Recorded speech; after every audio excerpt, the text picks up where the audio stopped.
Bir məsələni də diqqətinizə çatdırım. Fiqh kitablarında da qeyd olunubdur ki, hər kəs bayram günü yox, bayram günündən sonra 3 də deyirlər, amma əsası 6 gündür.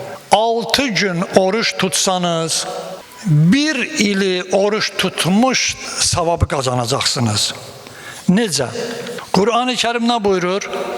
Buyurur ki, mən cəə bil həsənə fələhu əşru əmthəlihə.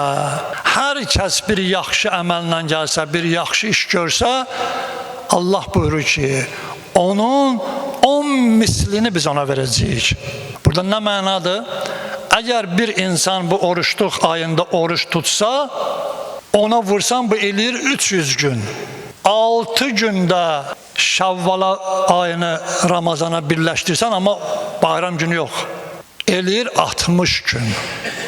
Yəni Allah səni 1 il oruç tutanlardan yazar.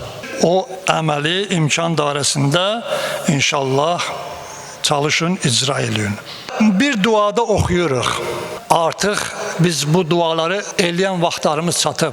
Bu duada baxırsan ki, Allahdan 4 şey istəyirik ki, o Ramazan ayının dualarında var. İlahi, məni bu ayda örklə, bürüclə, mənə bu ayda tövfiq verginən.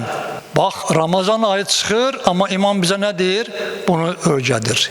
Və buyurur ki, İlahi, mənə ismət ver. Yəni, abır ver, həya verginən. İlahi, məni töhmət vuranlardan uzaq eləginən.